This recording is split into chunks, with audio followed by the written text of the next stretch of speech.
Good morning dear student. आज की कक्षा में विशेषण का तीसरा भेद परिमाणवाचक विशेषण आपको समझाया जाएगा। विशेषण के कुल 4 भेदों में 2 भेद गुणवाचक विशेषण और संख्यावाचक विशेषण को समझाया जा चुका है और मुझे विश्वास है कि वह आपके समझ में अच्छी तरह से आ गया होगा। तीसरा जो विशेषण है वह परिमाणवाचक विशेषण। परिमाण का शाब्दिक अर्थ यदि आप समझते हैं तो इस विशेषण को समझने में आपको समस्या नहीं होगी। परिमाण का शाब्दिक अर्थ होता है माप तौल, नाप तौल जिसको कहते हैं। जहां माप तौल आपको दिखाई पड़े जिस वाक्य में, वह परिमाणवाचक विशेषण माना जाता है। जैसे इसकी परिभाषा आप समझ लें। संज्ञा या सर्वनाम शब्दों की मात्रा, नाप तोल आदि का बोध कराने वाले विशेषण शब्दों को परिमाणवाचक विशेषण कहते हैं। संज्ञा या सर्वनाम शब्दों की ही जो विशेषता बताता है उसे तो विशेषण कहते ही हैं। यहाँ जो है संज्ञा या सर्वनाम शब्दों की मात्रा, नाप तोल आदि का बोध। गुणवाचक में क्या था? संज्ञा या शब्दों की जो गुण का बोध कराए, वहां गुण। जो संख्या का बोध कराए वह संख्यावाचक। यहाँ परिमाण में मात्रा, क्या नाप तोल का बोध कराता है, जो वह परिमाणवाचक विशेषण कहलाता है। देखिए इसके 2 भेद हैं। जिस तरह संख्यावाचक विशेषण के 2 भेद थे, एक निश्चित संख्यावाचक था, दूसरा अनिश्चित संख्यावाचक विशेषण था, उसी तरह निश्चित परिमाणवाचक विशेषण और अनिश्चित परिमाणवाचक विशेषण, इसके भी 2 भेद होते हैं। दो भेद क्यों होते हैं? क्योंकि मात्रा कभी निश्चित होती है, कभी अनिश्चित होती है। जैसे आपके सामने लिखा 2 मीटर रस्सी, तो निश्चित मात्रा है। 5 किलो टमाटर, 1 किलो सेब, या 100 ग्राम घी, या 2 किलो दूध, 2 लीटर दूध, जहां भी निश्चित मात्रा बताया जाता है वह निश्चित परिमाणवाचक विशेषण कहलाता है। और जहां मात्रा अनिश्चित होता है उसे अनिश्चित परिमाणवाचक विशेषण कहते हैं। जैसे कुछ अन्न, थोड़ी दाल। यहां आप देख रहे हैं कि यहां मात्रा निश्चित नहीं है, कुछ थोड़ा लगा है वाक्य में, तो वहां अनिश्चित परिमाणवाचक होता है। आगे देखिए कुछ उदाहरण और लिखे हैं। 2 किलो आटा दो, दूसरा है बोतल में कुछ दूध है। इन दोनों वाक्यों में एक निश्चित परिमाणवाचक है, दूसरा अनिश्चित परिमाणवाचक है। एक में लिखा है 2 किलो आटा। आटा संज्ञा है और संज्ञा की विशेषता क्या बता रहा है? 2 किलो आटा। अब यहां 2 को देखकर संख्यावाचक विशेषण का भ्रम उत्पन्न होता है बच्चों को। तो यहां संख्या इसलिए नहीं है, इसलिए संख्या नहीं हो सकता क्योंकि संख्या में गिनती होता है, ना कि नाप तोल होता है। संख्या का जो बोध होता है वह मात्रा या नाप तोल से संबंधित नहीं होता है। यहाँ नाप तोल से संबंधित होगा, इसलिए यह परिमाणवाचक विशेषण कहलाता है। 2 किलो आटा दो, या बोतल में कुछ दूध है। कुछ दूध जो मात्रा का बोध करा रहा है, इसलिए यहाँ यह अनिश्चित परिमाणवाचक विशेषण हो जाता है। कुछ, अगर यहाँ कुछ ना होता, 1 लीटर दूध होता, तो यह भी निश्चित परिमाणवाचक विशेषण हो जाता। मुझे विश्वास है कि परिमाणवाचक विशेषण आपके समझ में अच्छी तरह से आ गया होगा। अब आगे समझते हैं सार्वनामिक विशेषण क्या है।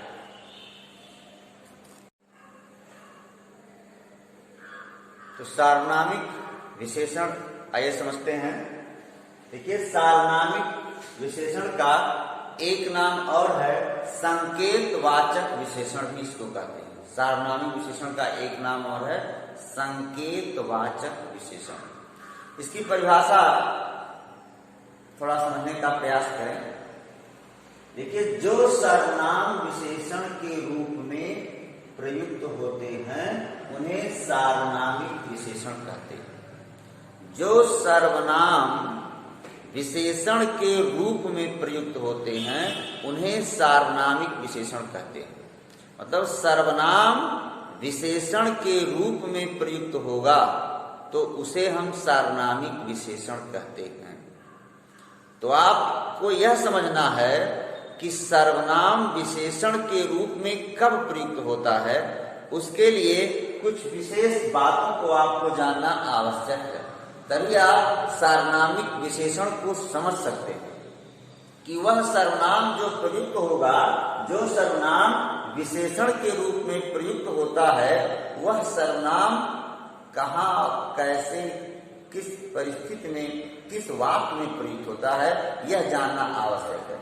तो पहला विशेष नियम यह है इसका, यदि किसी सर्वनाम के बाद संज्ञा प्रयुक्त हो, यदि किसी सर्वनाम के बाद संज्ञा प्रयुक्त हो और वह सर्वनाम उसी संज्ञा के लिए आया हो, वह जो सर्वनाम लगा है वह वास्तव में उसी संज्ञा के लिए आया हो, ना यदि सर्वनाम ना हो तो उस वाक्य पर कोई प्रभाव नहीं पड़ना चाहिए।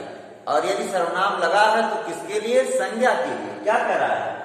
उसी संज्ञा के लिए आया हो तो वह सार्वनामिक विशेषण बन जाता है। मतलब सर्वनाम के बाद क्या आया हो? संज्ञा।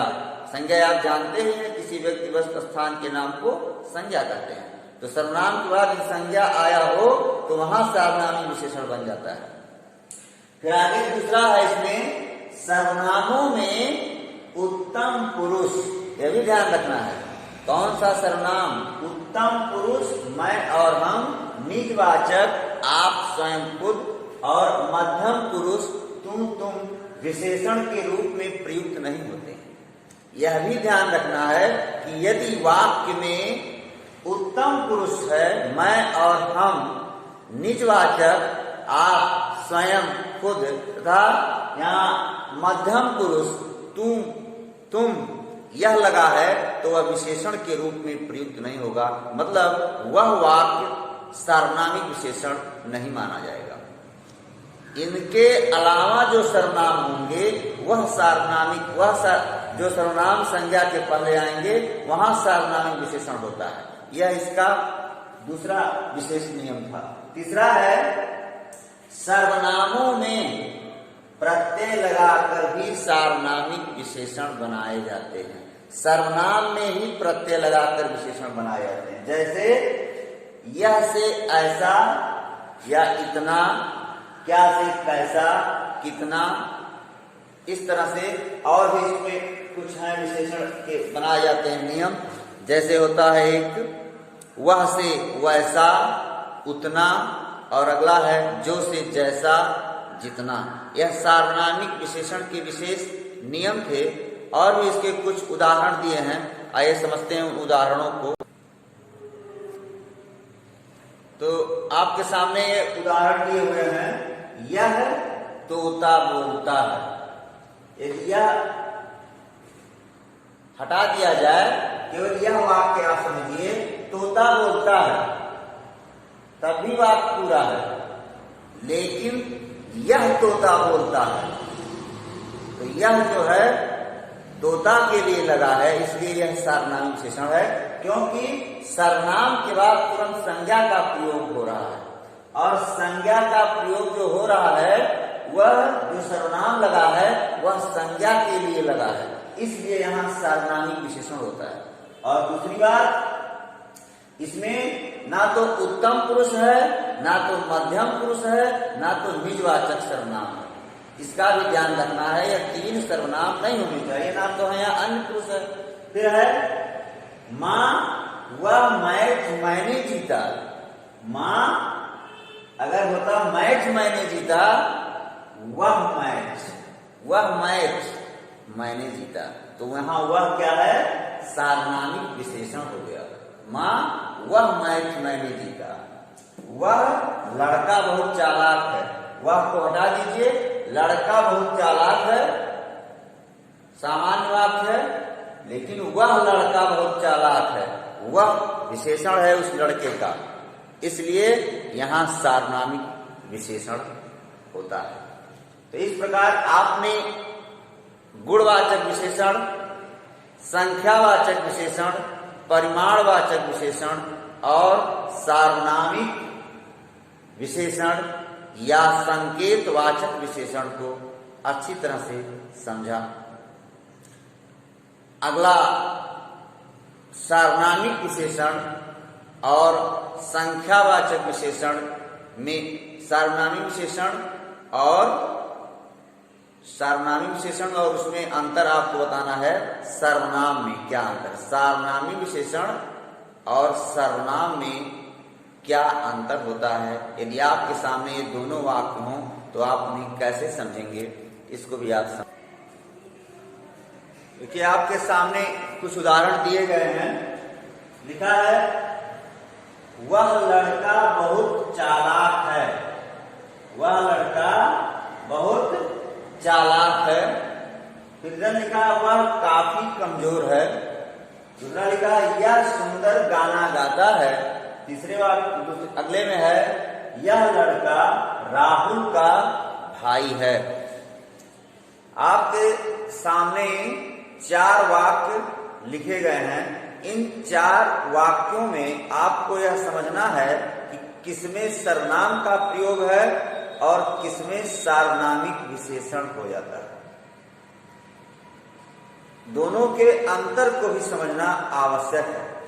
आप जानते हैं सर्वनाम किसे कहते हैं? सर्वनाम संज्ञा के स्थान पर प्रयुक्त होने वाले शब्दों को सर्वनाम कहते हैं और सार्वनामिक विशेषण संज्ञा के पहले प्रयुक्त होता है और वह संज्ञा की विशेषता बताता है। यह दोनों में अंतर है। तो यहां आप देखेंगे वह काफी कमजोर है, यह सुंदर गाना गाता है। यह संज्ञा के स्थान पर प्रयुक्त होने वाले यह शब्द वह और यह सर्वनाम के वाक्य हैं। जहां भी वह या वे सब प्रयुक्त होते हैं वो सर्वनाम कहलाते हैं। इसमें लिखा है वह लड़का बहुत चालाक है, वह लड़का बहुत चालाक है। यहां लिखा यह लड़का राहुल का भाई है। तो इसमें जो लड़का, यहां भी लड़का, तो संज्ञा शब्द है लड़का और संज्ञा के पहले जो सर्वनाम लग गया तो वहां हो गया सार्वनामिक विशेषण। यह सर्वनाम और सार्वनामिक विशेषण में अंतर होता है। इसलिए अब आपकी समझ में सर्वनाम और सार्वनामिक विशेषण अच्छी तरह से समझ में आ गया होगा। धन्यवाद। फिर अगले दिन आपको पढ़ाएंगे।